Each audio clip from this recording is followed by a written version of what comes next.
Hello दोस्तों, कैसे हैं आप सब। मैं रोहित सिंह अपने YouTube channel Rohit chemistry classes में आप सभी का स्वागत करता हूं।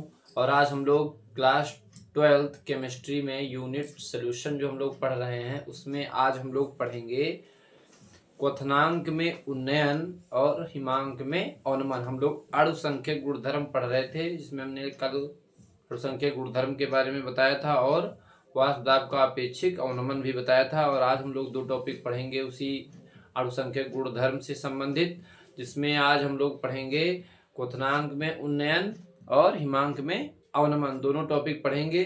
वीडियो को लाइक कर दीजिए जल्दी से। आ जाइए हम लोग पढ़ते हैं। हेडिंग डालेंगे क्वथनांक में उन्नयन।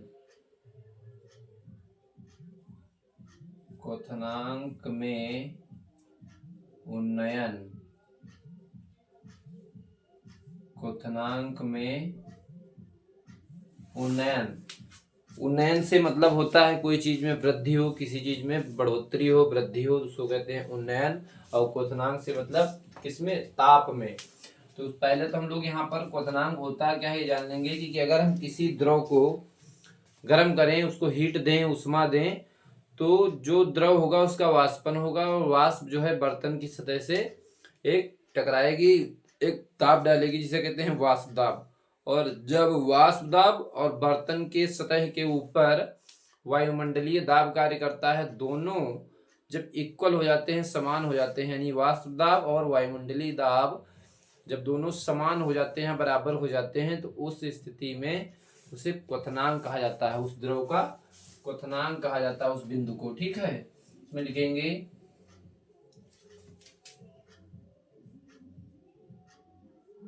किसी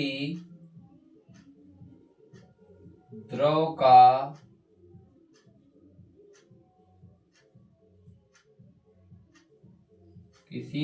क्वथनांक,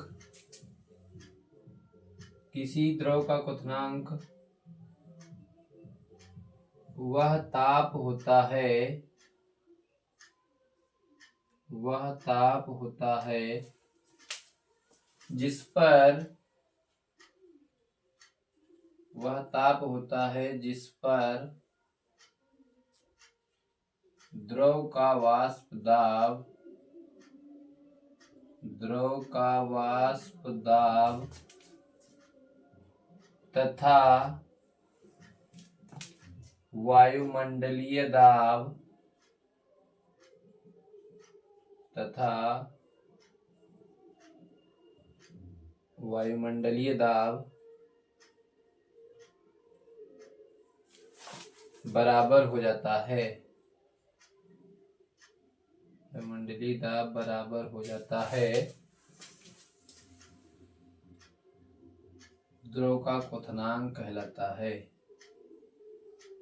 द्रव का क्वथनांक, द्रव का क्वथनांक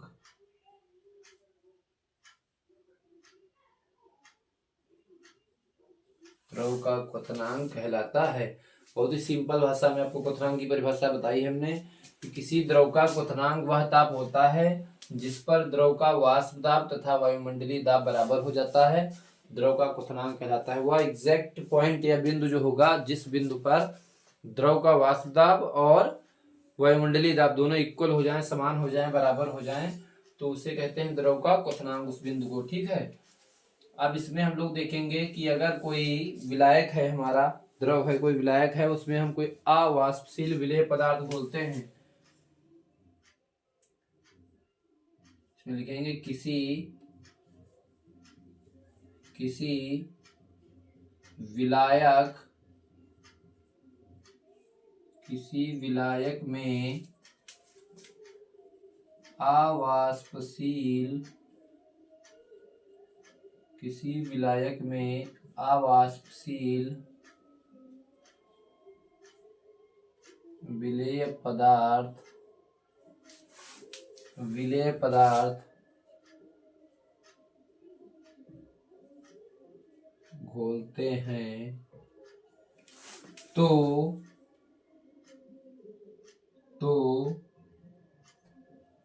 अणुओं की संख्या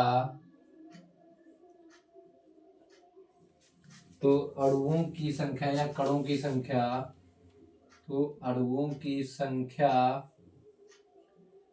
या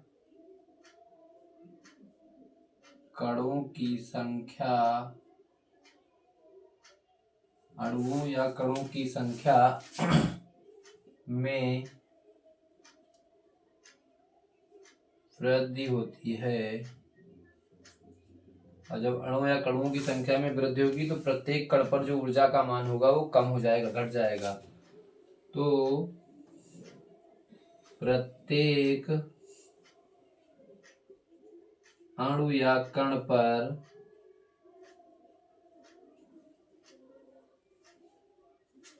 ऊर्जा का मान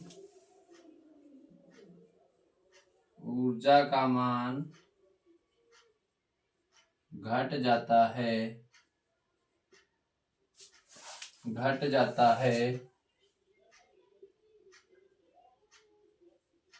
जिससे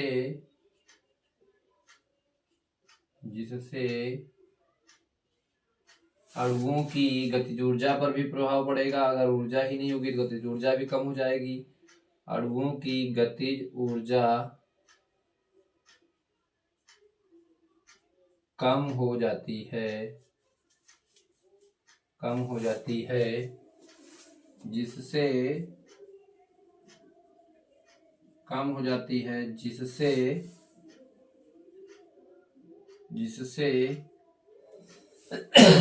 जिससे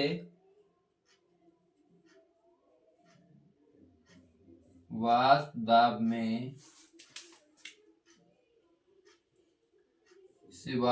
में कमी होती है।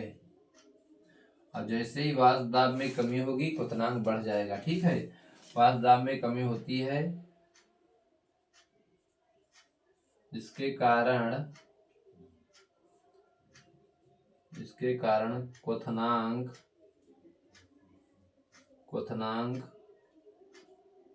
बढ़ जाता है। इसे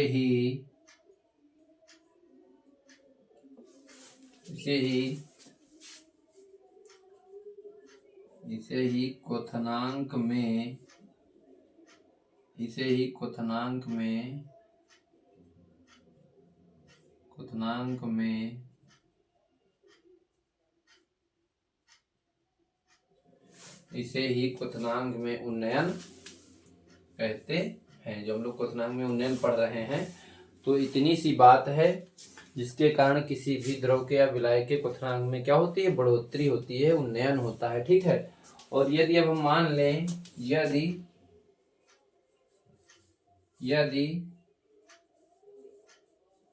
शुद्ध विलायक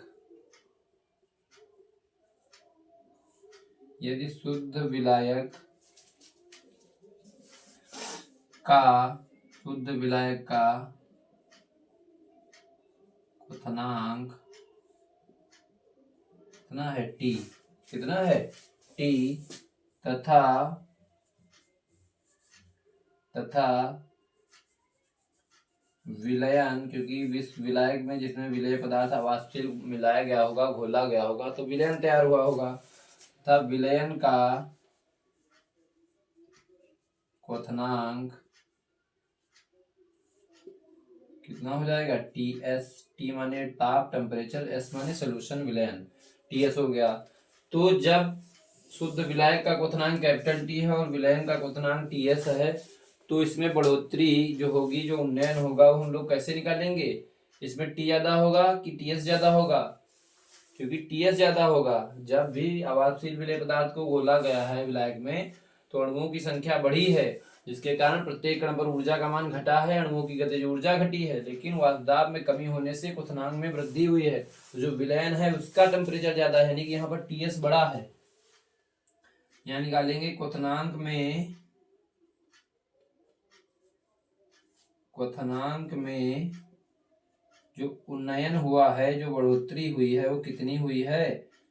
अगर हम TS माइनस क्या कर दें, T, अगर TS में से T घटा दें, टेम्परेचर घटा दें, विलयन के ताप से अगर हम शुद्ध विलायक का ताप घटा दें, तो हमें कितनी बढ़ोतरी क्वथनांक में हुई है, वो डेल्टा T का मान पता चल जाएगा। यानी कि इसे हम ऐसे भी लिख सकते हैं, चूंकि डेल्टा टी क्वथनांक में उन्नयन क्या दिखा रहा है, delta T T S minus T. ठीक है, इसको ऐसे भी लिख सकते हैं, डेल्टा टी जो है वो क्वथनांक में क्या है, उन्नयन है, और टी एस माइनस टी, क्योंकि यहाँ पर जो विलयन है उसका क्वथनांक ज्यादा है और विलायक का क्वथनांक टी जो है वो कम है। ठीक है, क्योंकि बाद में बढ़ोतरी हुई है तो बाद में विलयन का ही ताप बढ़ा होगा टी एस। तो इस तरह से क्वथनांक में जो उन्नयन आया है डेल्टा टी बराबर टी एस माइनस टी। ठीक है, जल्दी से स्क्रीनशॉट लीजिए सभी लोग। फिर आगे देखते हैं, इसमें दो तरह के हमको पढ़ने हैं, एक तो हमको मोलल उन्नयन स्थिरांक पढ़ना है और दूसरा पढ़ना है हमें आणविक उन्नयन स्थिरांक। दो तरह के उन्नयन स्थिरांक हैं, पूछे जाते हैं एग्जाम में, केबी और केएफ। ठीक है, जल्दी से स्क्रीनशॉट लीजिए, फिर हम लोग देखते हैं। स्क्रीनशॉट लीजिए सभी लोग जल्दी से। देखेंगे हम लोग मोलल उन्नयन स्थिरांक।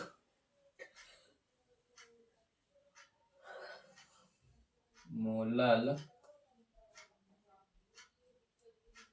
उन्नयन स्थिरांक।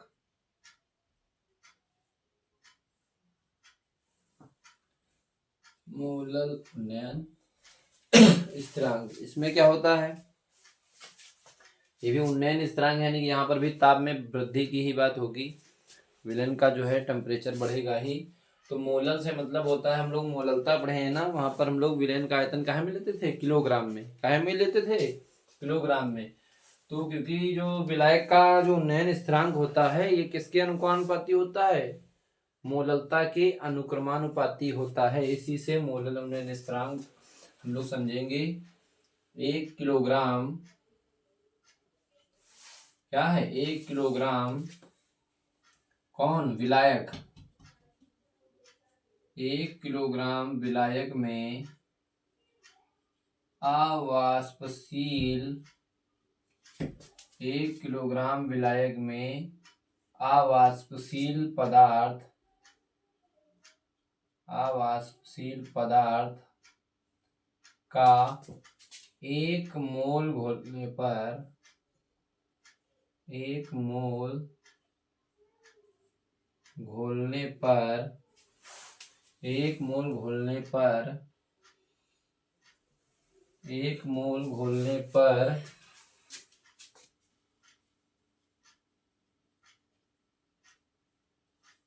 विलायक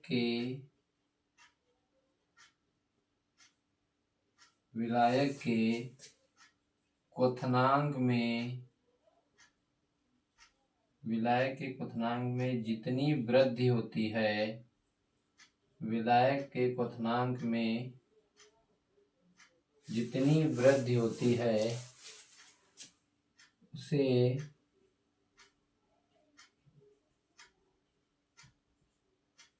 उसे विलायक का मोलल उन्नयन स्थिरांक,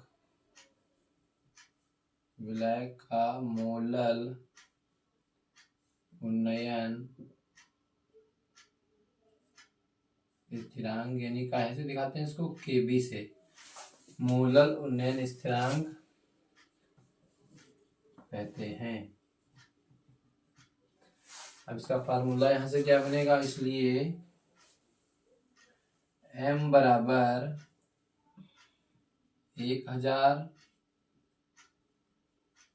गुणे K B into small w delta T into capital W। ठीक है, ये फार्मूला रहेगा मोलल उन्नयन स्थिरांक का। इसका अगर मात्रक की बात करें, मात्रक इसका देखेंगे केल्विन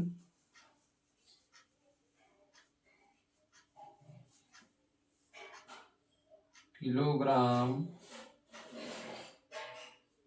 प्रति मोल। मात्रक जो होगा मोलल उन्नयन स्थिरांक केबी का क्या होगा, केल्विन किलोग्राम प्रति मोल। जहां पर ये टर्म जो है, आप जरा टर्म समझ लीजिएगा, इस सूत्र में जो जो टर्म आए हैं, m क्या है, स्मॉल m विलेय का अणुभार है, स्मॉल m क्या है यहाँ पर, विलेय का अणुभार, यानी कि एमबी भी इसे मान सकते हैं, अणुभार को एम से दिखाते हैं। और केबी, केबी क्या है, मोलल उन्नयन स्थिरांक है। केबी क्या है, मोलल उन्नयन स्थिरांक है। स्मॉल डब्लू क्या है, विलेय का भार है, विलेय का भार है। डेल्टा टी क्या है,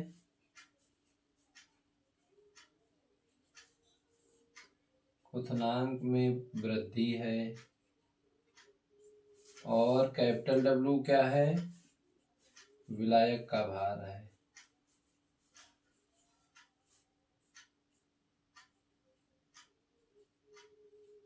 ठीक है, तो सारे टर्म आपको पता होने चाहिए। अगर कोई न्यूमेरिकल भी आता है मोलल उन्नयन स्थिरांक से तो हम ये फार्मूला लगा देंगे और उस न्यूमेरिकल को हम इसी फार्मूले से लगाएंगे। तो मोलल उन्नयन स्थिरांक का टॉपिक आपको पता हो गया कि 1 किलोग्राम विलायक में अवाष्यशील पदार्थ का 1 मोल घोलने पर विलायक के क्वथनांक में जितनी वृद्धि होती है उसे विलायक का मोलल उन्नयन स्थिरांक केबी कहते हैं। m बराबर 1000 गुणे K B into small W upon delta T into capital W, और इसका मात्रक होगा केल्विन किलोग्राम प्रति मोल। जल्दी से स्क्रीनशॉट लीजिए सभी लोग, स्क्रीनशॉट लीजिए सभी लोग। फिर हम लोग देखते हैं आणविक उन्नयन, हम लोग देखेंगे जो दूसरा है आणविक उन्नयन स्थिरांक। आणविक उन्नयन स्थिरांक, आणविक उन्नयन स्थिरांक, आणविक उन्नयन स्थिरांक। इसमें देखिएगा, इसमें देखिए उसमें हम लोगों ने 1 किलोग्राम विलायक में अवाष्यशील विलेय को घोला था, इसमें हम लोग 100 ग्राम लेंगे। 100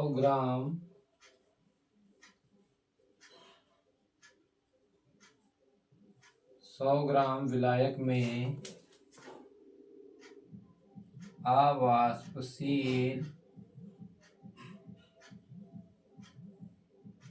अवाष्पशील पदार्थ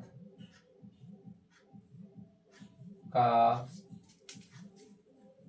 1 मोल घोलने पर 1 मोल घोलने पर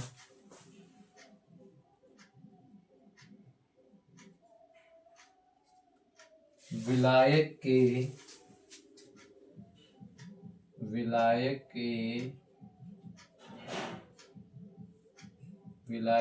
क्वथनांक में,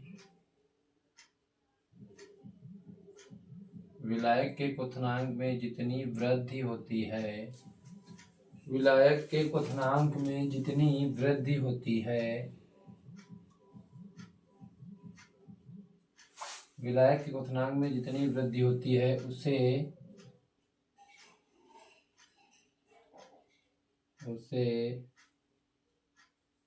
विलायक का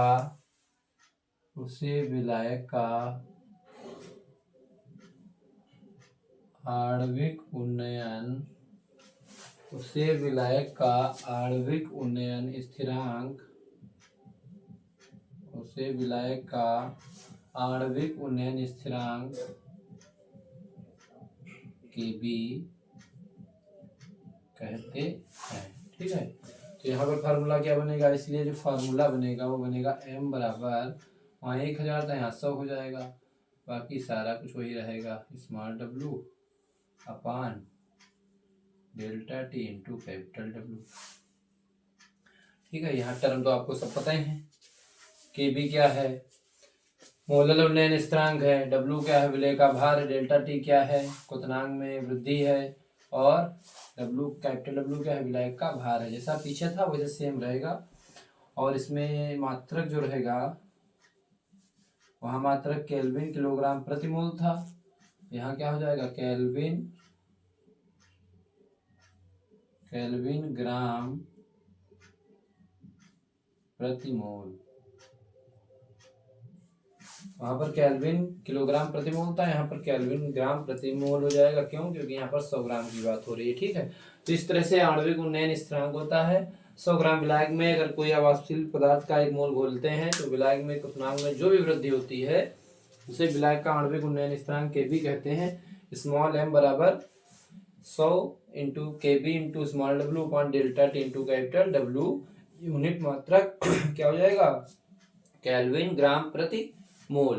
ठीक है, इस तरह से क्वथनांक में जो हम लोगों ने अणुसंख्यक गुणधर्म में पढ़ा कि क्वथनांक में उन्नयन कैसे होता है और मोलर उन्नयन स्थिरांक और आणविक उन्नयन स्थिरांक क्या है, ये हमने पढ़ा। अब हम लोग पढ़ेंगे भी इसी में जो अगला अणुसंख्यक गुणधर्म है वो है हिमांक में अवनमन। जल्दी से स्क्रीनशॉट लीजिए सभी लोग, फिर हम लोग हिमांक में अवनमन देखते हैं। स्क्रीनशॉट लीजिए सभी। तो हम लोग अगला टॉपिक देखेंगे हिमांक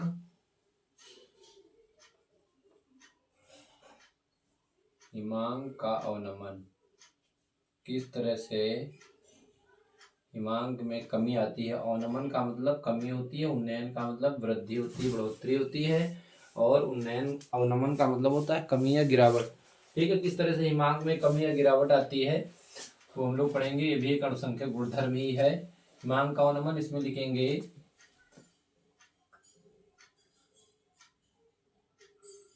जिस ताप पर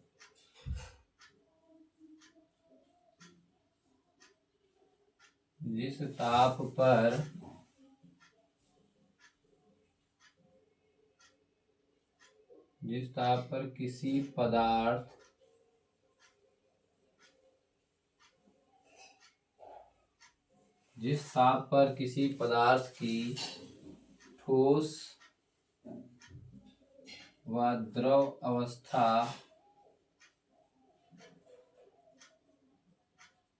के वाष्प दाब समान हो जाते हैं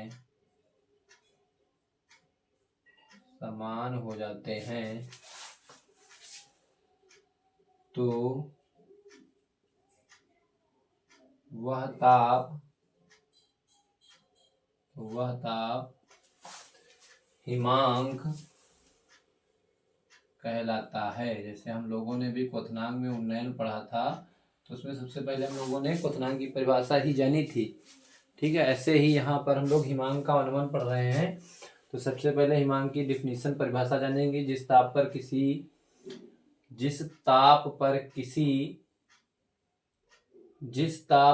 किसी पदार्थ की ठोस व द्रव अवस्था की वाष्प दाब समान हो जाते हैं तो वह ताप हिमांक कहलाता है। अब सेम वैसी ही भाषा इसमें भी हमको लिखनी है जैसे हमने अभी क्वथनांक में उन्नयन में पढ़ा था। यदि किसी विलायक में अवाष्पशील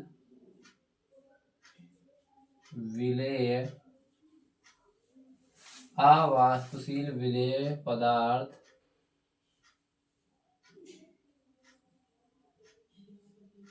घोला जाए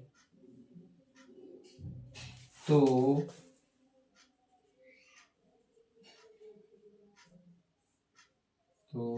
अणुओं की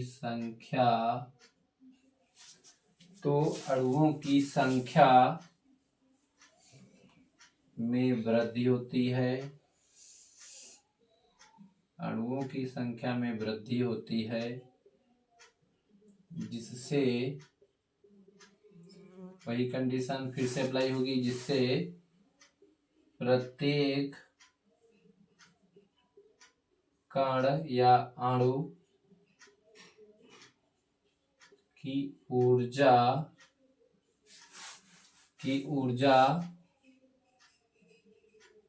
घट जाती है। ऊर्जा घट जाएगी तो गतिज ऊर्जा भी घट जाएगी तथा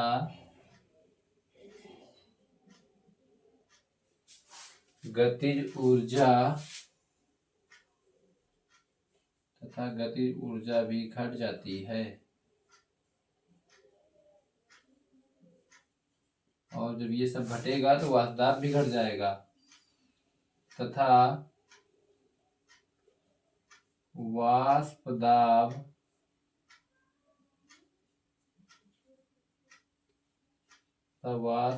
के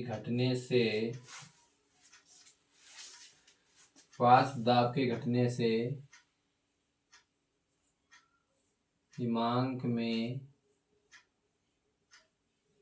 कमी हो जाती है।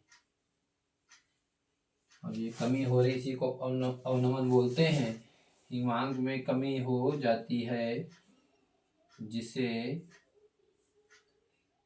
अवनमन कहते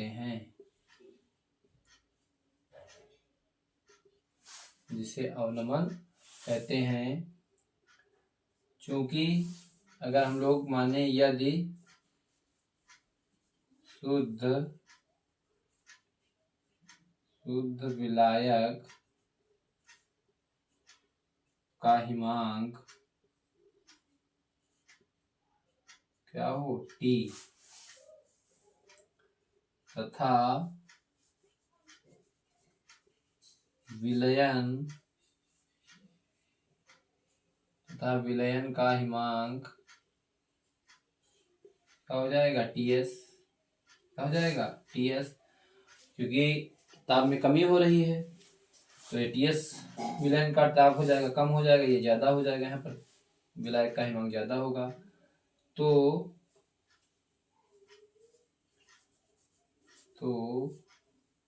हिमांक में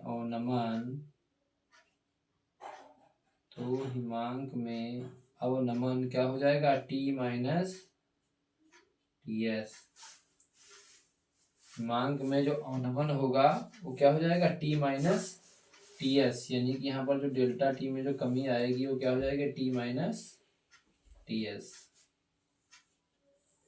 क्या हो जाएगी T माइनस TS, क्योंकि यहाँ पर विलायक का जो हिमांक होगा वो अधिक होगा कैपिटल T, और विलयन का जो हिमांक होगा वो क्या हो जाता है, उसमें कमी आ जाती है, हिमांक में गिरावट हो जाती है और नमन हो जाता है, तो TS होगा कम। तो ज्यादा से ही तो कम को घटाएंगे तभी तो कितनी कमी हुई है वो पता चलेगी। ठीक है, तो डेल्टा T बराबर T माइनस TS। जैसे हिमांक, जैसे हम लोग उन्नयन का क्वथनांक का उन्नयन पढ़ा था, वैसे हिमांक के अवनमन में भी दो तरह के होते हैं।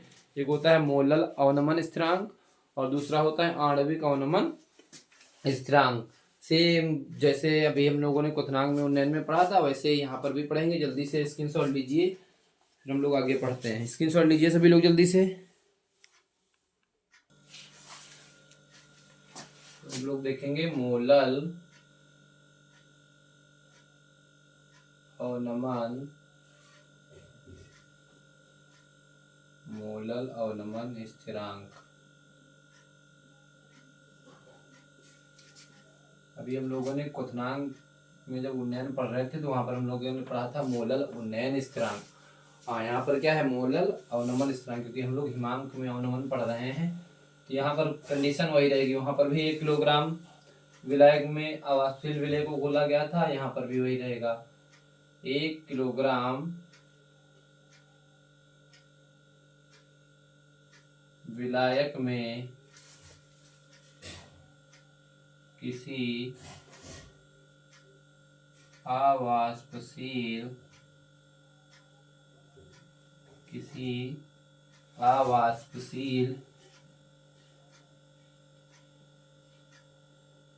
विलेय पदार्थ का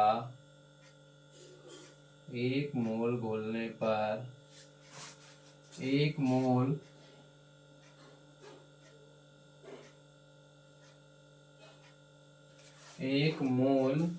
घोलने पर हिमांक में जितनी कमी होती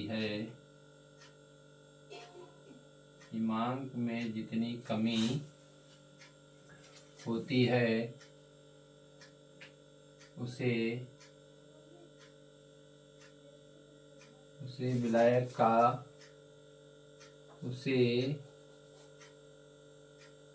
विलायक का मोलल मोलल अवनमन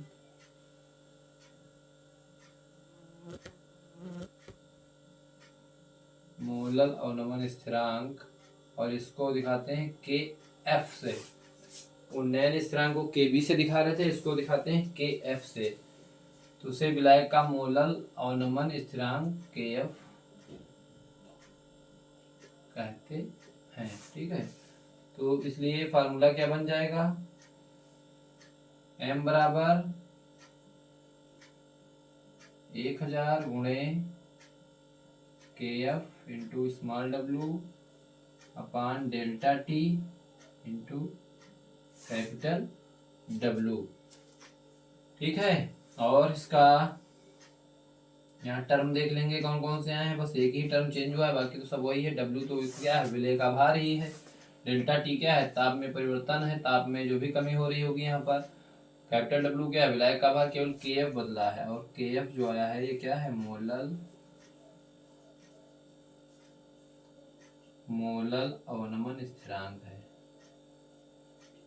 क्या है, मोलल अवनमन स्थिरांक है। बाकी सारे टर्म वही हैं जो क्वथनांक के उन्नयन में थे। ठीक है, तो इस तरह से ये हो जाएगा। इसका अगर मात्रक देखेंगे तो मात्रक भी देख लीजिए। जो मात्रक वहां पर था केल्विन किलोग्राम प्रति मोल, केल्विन किलोग्राम प्रति मोल। ठीक है, जल्दी से स्क्रीनशॉट लीजिए, फिर हम लोग देखते हैं आणविक अवनमन स्थिरांक क्या है। जल्दी से स्क्रीनशॉट लीजिए सभी लोग। लिखेंगे हम लोग आणविक अवनमन स्थिरांक। आणविक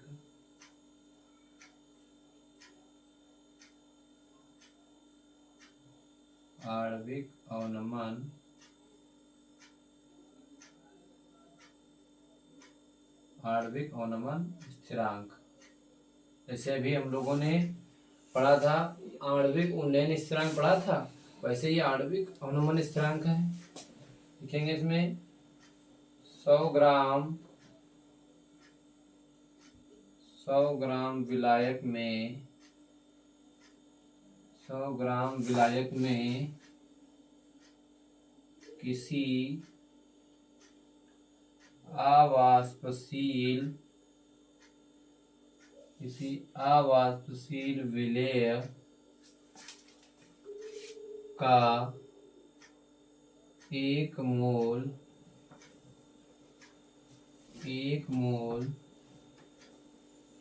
घोलने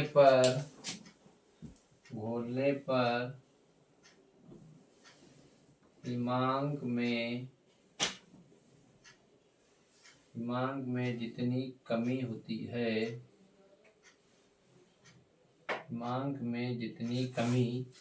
होती है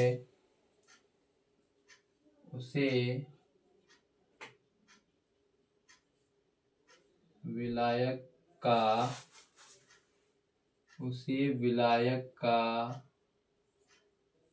आणविक अवनमन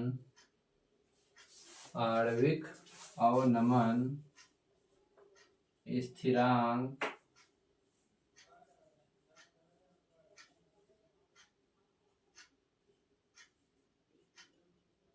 कहते हैं। ठीक है, तो इसका फार्मूला क्या बन जाएगा, m बराबर 100 इंटू के एफ इंटू स्मॉल डब्लू जो विलेय का भार है अपॉन में delta T into capital W. ठीक है, मात्रक भी इसका वही रहेगा जो मोलल जो आणविक उन्नयन स्थिरांक का मात्रक था, क्या था, केल्विन ग्राम प्रति मोल, केल्विन ग्राम प्रति मोल। तो इस तरह से हम लोगों ने आज पढ़ा क्वथनांक में उन्नयन, जिसके द्वारा हम लोगों ने 2 टॉपिक और उसके अंतर्गत पढ़े। एक तो पढ़ा मोलल उन्नयन स्थिरांक और एक पढ़ा आणविक उन्नयन स्थिरांक। फिर हम लोगों ने हिमांक में अवनमन पढ़ा और उसके अंतर्गत हम लोगों ने 2 टॉपिक पढ़े, एक तो मोलल अवनमन स्थिरांक और दूसरा पढ़ा हम लोगों ने अभी आणविक अवनमन स्थिरांक। इस तरह से अणुसंख्यक गुणधर्म के अंतर्गत हम लोगों ने 3 टॉपिक पढ़ लिए हैं, ठीक है। और एक चौथा टॉपिक जो इसका बच रहा है परासरण दाब, वो हम लोग कल पढ़ेंगे। तो वीडियो को लाइक कर दीजिए। Thank you for watching this video.